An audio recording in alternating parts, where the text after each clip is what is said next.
Another day in the office for Tom there. It's Friday. Hello, everybody. Molly Karam here with you. Skip Bayless is in New York and Stephen A. Smith is in Cleveland. Hello, gentlemen. Good morning. What's up, what's up, what's up? How y'all doing? Good morning. Stephen A., for once, I'm in New York, you're in Cleveland. I miss my people in Cleveland. Cleveland loves me. They wanted me to be the mayor last year, but I had to go home. Well, I really don't believe that. We all know they didn't want you to be the mayor. I'm in Cleveland tonight, the Cavs home opener against the Miami Heat. And Skip Bayless, guess who is co-hosting the 6 o'clock Sports Center tonight? For the first time in my career, I'm co-hosting Sports Center. I'm nervous as hell, okay? I just want you to know that. So I'm warning you in advance. Don't come laughing at me because of how pathetic I looked on Monday. Promise me you'll do that. Stephen A. gets nervous?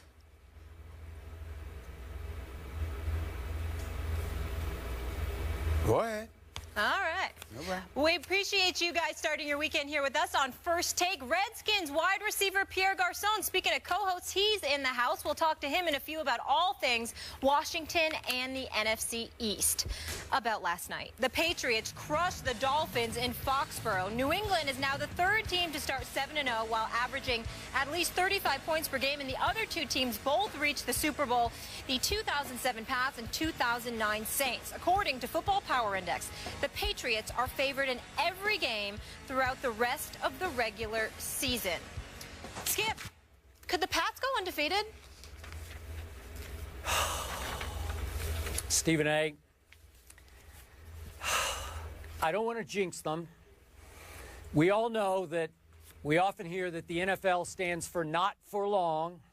We all know that ultimately injuries often tell the tale in this league. And I don't want to wish any injuries upon the New England Patriots. But I got to tell you, after what I've seen so far this year, I think they have a very good shot of winning every game. I'm not talking about every regular season game. I'm talking about all the way home, 19-0. I'm talking about a quarterback who showed us once again last night he is playing at a level no quarterback in the history of this league has consistently maintained. It's almost like same time next week. Stephen A., I get tired of coming here to tell you, gee, ho-hum, another masterpiece. The Dolphins were riding high, just like the Jets were riding high before, just like the Bills were riding high early in this year. And Tom Brady picked the Dolphins to pieces. Tom Brady has no offensive line to speak of. It is the least experienced, most decimated, weakest offensive line in all of pro football. And last night it lost another member. I don't know if you noticed, Trey Jackson, he limps off. So they started with only 6 healthy offensive linemen last night, wound up with 5. A couple may be getting healthy here pretty soon, I hope, for Tom Brady's sake. But it just doesn't matter. As I told you yesterday, I laughingly said, half-kiddingly said, Tom Brady could go out there without an offensive line. Just have the free agent, undrafted rookie, David Andrews, snapping the ball. You don't need any guards or tackles because he's operating at such a supreme level, getting rid of the ball so quickly, making the correct choice so quickly that he just slices and dices every defense. He has made a star out of Julian Edelman. Obviously, Gronkowski is a superstar. But little Dion Lewis, they took off the scrap heap out of football for 2 years, and all of a sudden, he's the spark plug of the offense. It's all because of number 12. And allow me to say, Stephen A., that defense is starting to actually almost measure up to the offense. There's no better offense in pro football right now, but this defense is really starting to impress me. It got after Ryan Tannehill. 5 sacks, whole lot of hurries and pressures, all over him all night, 2 interceptions, and Lamar Miller, who had just gone for 175 rush yards against the Houston Texans. Remember Molly saying, boy, he balled out, and he did against the Texans. Well, he got balled up last night because he goes 9 rushes for 15 yards. And remember Jonas Gray, breakout star in New England last year for the Dolphins? He carried twice for 1 yard. That's it. they shut down the Miami Dolphins, who were suddenly the hottest team in pro football. And Stephen A., they're leaving these teams on the canvas with crushed confidence. It's hard. You know, the Bills never quite bounced back from what Tom Brady did to them. We'll see if the Jets can bounce back as they go to Oakland. And now the Dolphins have to be asking themselves, were we just an aberration, a quick fluke in the middle of the NFL season with a new head coach? So I look down the schedule and I say, at Denver, yeah, it'll be a battle. I like Brady over Peyton. And then at the Jets, December 27th, I don't know. I still like Brady even against Revis and Cromartie and Buster Screen. I still like him. And then in the postseason, there's a Cincinnati, there's a Denver, maybe even there's a Jets for the third time. Do I still like them to win those games in Foxborough? I got to tell you, I do. Do I like them to beat whoever comes out of the NFC? I must tell you, if they stay healthy, and that's always a huge if, I do. I'm just here to tell you, after last night, I sat back and said, is 19-0 just beyond comprehension? No, it's becoming more and more realistic. Your thoughts?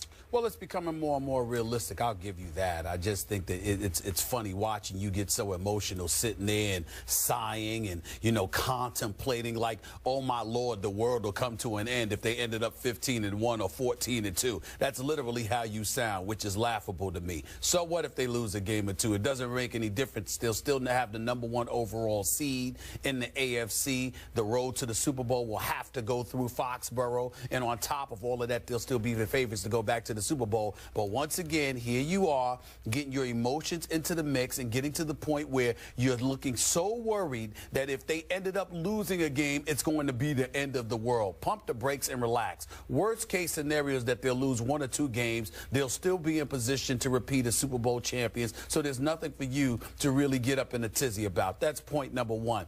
Point number 2, against the Miami Dolphins last night, that wasn't really that much of a test because Ryan Tannehill and the Miami Dolphins offense really couldn't do much against a Patriots defense that I think it's time for us to start giving some love to. A sack by Hightower, 2 sacks by Chandler Jones, a sack by McCourty, a sack by Nikovich. You look at this defense and the way that they're playing, they're neutralizing a lot of people. They bend sometimes, but it's always when they have a lead and they get a little bit relaxed and they take their foot off the pedal, and as a result, they end up having some problems. It is rare that anybody gets a head start on the New England Patriots, with the exception of the Indianapolis Colts when they ran downfield and did what they did in their opening drive against the New England Patriots before the Patriots ramrodded them.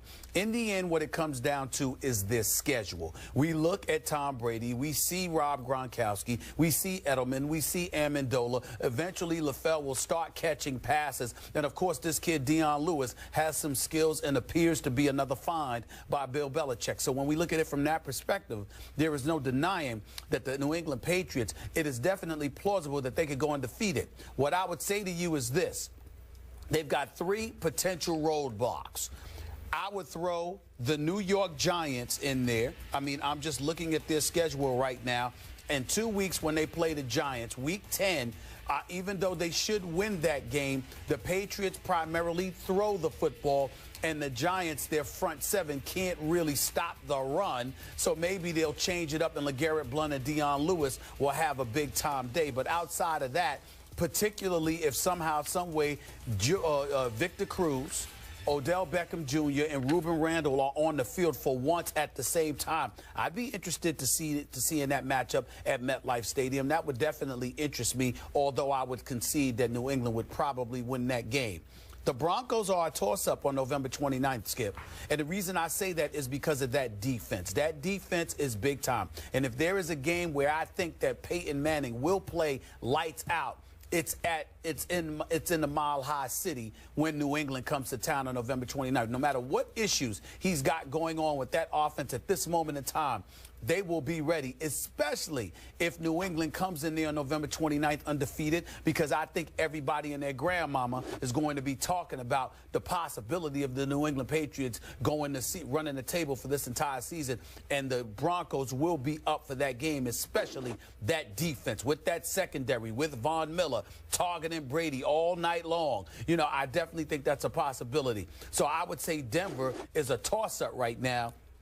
And then the Jets on December 27th. I think the Jets are going to win that game. I think the Jets will be hyped and ready on December 27th to handle their business. I think the Jets are going to win that game.